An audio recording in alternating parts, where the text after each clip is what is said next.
Monsieur Macron, je vous ai écouté, une fois de plus, sermonner la Russie au nom de la communauté internationale.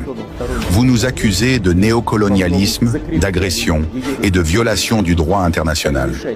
Permettez-moi de répondre avec clarté. La Russie n'a jamais été une puissance coloniale au sens où l'a été la France. Nous n'avons jamais traversé des océans pour imposer notre langue, voler les richesses naturelles ou éradiquer des cultures millénaires sous couvert de civilisation. L'Afrique, l'Asie, l'Amérique latine portent encore les cicatrices des siècles de domination française, britannique ou belge. Des cicatrices que ni les excuses tardives, ni les promesses creuses ne sauraient effacer. Vous avez colonisé des continents entiers, réduit des peuples en esclavage, détruit des civilisations entières. Ce fardeau historique ne peut être effacé d'un revers de main.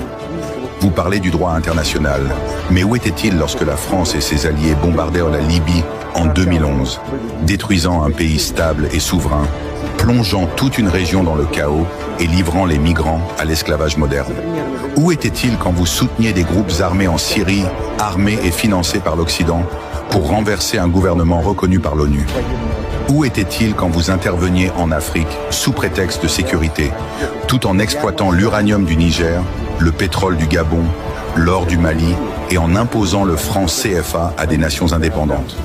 Et où était votre voix quand Israël bombardait Gaza, tuant femmes et enfants, détruisant des écoles, des hôpitaux et des centres humanitaires? Là, soudainement, la France ne parle plus de droit international. Le silence devient stratégique, complice. Monsieur le Président, vous accusez la Russie de mener une guerre d'empire contre l'Ukraine. Mais il s'agit d'une guerre défensive. Une guerre pour protéger nos frontières, nos populations russophones, notre culture et nos intérêts vitaux face à l'expansion continue de l'OTAN, bras armés de Washington. Ce n'est pas Moscou qui a encerclé Paris de bases militaires. C'est l'Occident qui, depuis 30 ans, avance ses pions jusqu'à nos portes. Vous avez promis de ne pas vous étendre vers l'Est. Vous avez menti. De la Pologne à la Roumanie, de la Finlande à la mer Noire, les missiles s'installent. Fallait-il attendre que le feu touche notre maison? Vous dites que la Russie déstabilise l'Afrique? Non, monsieur Macron. Ce sont les peuples africains eux-mêmes qui, lassés de l'ingérence, de l'humiliation et de l'exploitation française, choisissent de se tourner vers la Russie. Pas par idéologie, mais parce que nous les traitons en égaux. Nos soldats, nos coopérants, nos partenaires ne pillent pas, ne méprisent pas. Ils viennent à la demande des États souverains. Et surtout, ils repartent quand leur mission est terminée.